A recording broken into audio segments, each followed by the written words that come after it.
मित्रांनो, आजची जी गोष्ट आहे ती आहे आदर्श शिष्यांची, म्हणजेच श्रीरामाची आणि लक्ष्मणाची.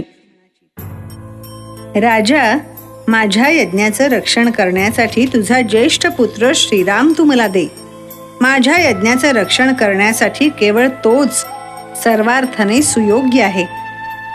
ब्रह्मर्षी विश्वामित्रांचे हे शब्द ऐकताच राजा दशरथाचा थरकाप झाला. महर्षी धन किंवा गायी मागतील असं त्याला वाटलं होतं, पण त्यांनी मागितला त्यांचा सर्वात लाडका पुत्र. तेव्हा राजाच्या तोंडून शब्द फुटेना. वचन पूर्ण करण्यासाठी दशरथ कचरतो आहे असं पाहून विश्वामित्र संतापले आणि निघून जाण्यासाठी निघाले.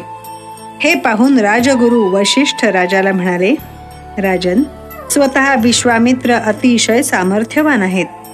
सर्व शस्त्र अस्त्र याची त्यांना माहिती आहे. त्यांनी श्रीरामांना यज्ञ रक्षणासाठी निवडलं, यात त्यांचा काहीतरी उदात्त हेतू असावा. खरं ना? तेव्हा तू कोणतीही शंका मनात न आणता रामाला त्यांच्यासोबत पाठवून दे. श्रीराम निघाल्यानंतर त्यांच्यावर प्राणापलीकडे प्रेम करणारा लक्ष्मण सुद्धा त्यांच्या मागोमाग विश्वामित्रांच्या आश्रमात निघाला. वाटेने जाताना ते त्या दोन्ही राजकुमारांना निसर्ग शोभा दाखवत वेगवेगळी माहिती सांगत जात होते. रामा, अति बलाढ्य सुंदर राक्षसाची पत्नी आणि मारीचाची माता त्राटिका ही भयंकर राक्षसी या प्रदेशात राहते. ती अत्यंत दुष्ट, क्रूर आणि भयंकर आहे.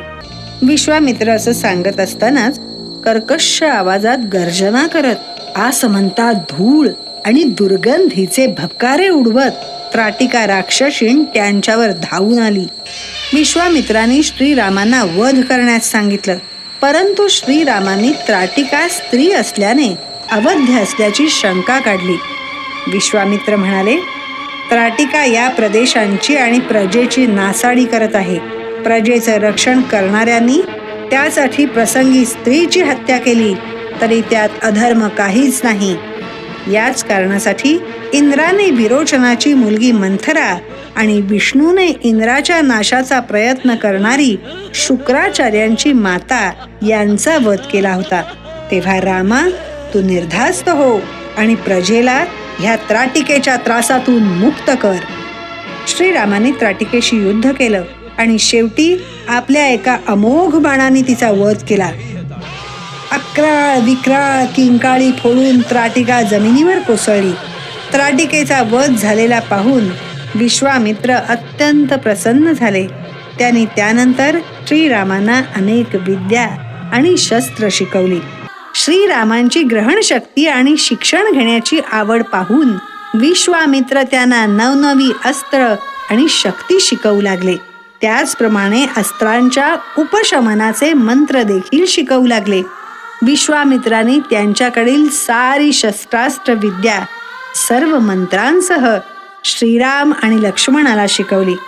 मित्रांनो, याच विद्यांच्या उपायांनी श्रीरामांनी सुबाहूचा वध केला आणि मारीचाला समुद्रापार पिटाळून लावलं. विश्वामित्रांचा यज्ञ यशस्वीपणे संपूर्ण झाला.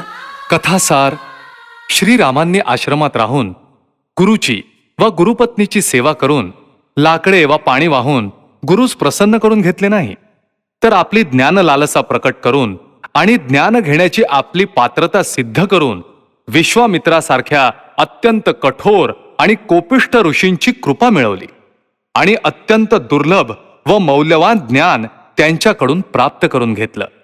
श्रीरामांचा हा आदर्श मानून आपण आपल्या शिक्षकांना प्रसन्न करून घेण्याचा प्रयत्न का करू शकणार नाही? मग ज्ञानसंपन्न होणं अशक्य नाहीये. केवळ ज्ञानाच्या जोरावर गरीब नावाड्याचा एक मुलगा आपल्या खंडप्राय देशाचा राष्ट्रपती होऊ शकतो, हे आपण पाहतच आहोत.